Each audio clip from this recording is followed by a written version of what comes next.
and a great day to be an American. On the nation's 235th birthday, it got more than 9 new family members to help celebrate. So proud today, so proud to be part of the United States. 110 people from 46 countries taking an oath that seems all allegiance and fidelity. Like an anachronism, but to these people expresses the eternal yearning of the human soul. Events like this are demonstrations of what is called the Gates test. If the gates to a country were closing, which way would everyone be running, in or out? America is still one of the last countries in which almost everyone is running in. And you ask these new Americans why, and it will sound like an echo chamber. Freedom. Freedom and the quality of life. Freedom. Freedom. For Anna Shifrina, naturalized on this 4th of July, and her son, Artem Slushureko, who will become a citizen on Sunday, you have USA in your name. Yes. Works out. There are things they appreciate that they're not sure those of us who were born here always do. They don't realize how good they have it because they haven't seen how bad other people have it. Before I come to America, turn on the TV, USA. Open a newspaper, everything USA. So I wanted to come to the United States and see how people who think they're number one in the world look like. Yvonne is now one of these who are Americans. Not by accident or by birth, but by choice. And was told by the man who himself came from elsewhere. I was born in Havana, Cuba. To be educated at Wake Forest School of Medicine, that their work starts now. It's not enough just to become an American citizen. Now you've got to be giving back and not forgetting what the value is that they earned. USA! USA! They all seem more than happy to pay. Dream come true. In Winston-Salem. I said, yippee-ki-yeah! Bob Buckley. Have a great day. Fox 8 News. I said, yippee-ki-yeah! Teresa Ejindu. After 10 years on American soil, this Nigerian native is officially calling the U.S. home. I've been waiting for this day for a long time, so I'm just excited. Ejindu joins more than 100 people from 46 countries that became Americans this 4th of July during a naturalization ceremony in Old Salem.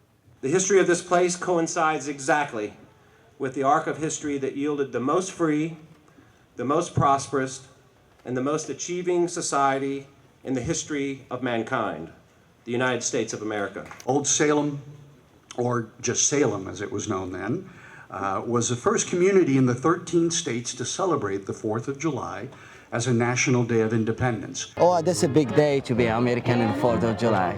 And for many of these new Americans, the ceremony marks an open door of opportunities. Who doesn't want to be a United States citizen? You know, this is a free country where people are free to worship. People are free to say whatever they want. There's so many opportunities. I'm really excited to vote. I think that'll be really fun to do for the first time. American dream. That's what I call for. I like it here. And the group was challenged to live out that dream of hard work and idealism. You owe us, all of us, a difference. Aspire to leave your new country a little better than when you arrived. Or the land of the free.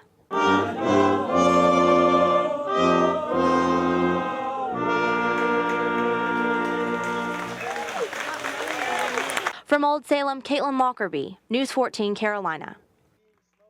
Well, if you flip on most newscasts across the country, you'll see the burgers, grilling, flags waving, and fireworks preparations. Yeah, and we have those pictures too, but we want to focus on what Independence Day is truly all about. Freedom. I take this obligation. And that I take this obligation. Freely without any mental reservation. Freely without any mental reservation.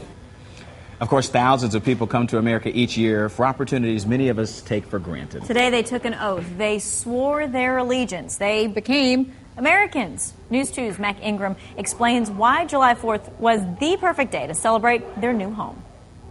People's Republic of China. People from 46 different countries. Ukraine. Found themselves in the square at Old Salem Venezuela. on the morning of our nation's birthday for a very special reason. So that my voice can be heard or my vote can be counted.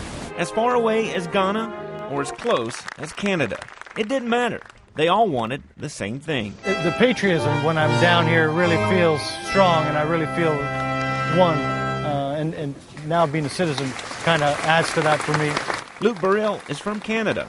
His American wife ready to record the historic day. We're united together with the greatest country in the world. First, the oath. So help me God. So help me God. Congratulations.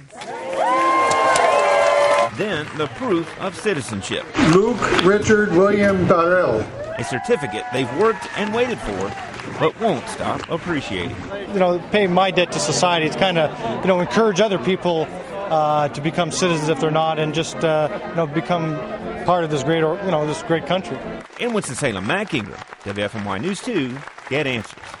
A couple from India is proof America is still a field of dreams. A job brought them to the U.S. 13 years ago. They never thought they would stay this long, but today they became citizens because their hearts are in the United States.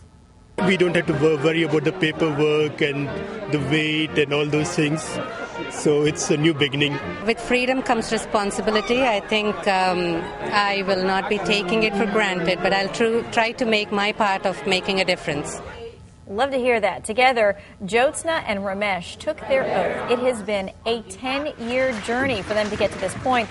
They said they would not change a thing about the process. The fact their day happened on July 4th, she says, you can't beat that. It makes becoming a citizen all the more special. Indeed. And so what does it take to become a U.S. citizen, in case you're wondering? First, you need to become a permanent resident, and that means living in the U.S. for at least 5 years. You must be at least 18 years old, and you need to know basic U.S. history and government.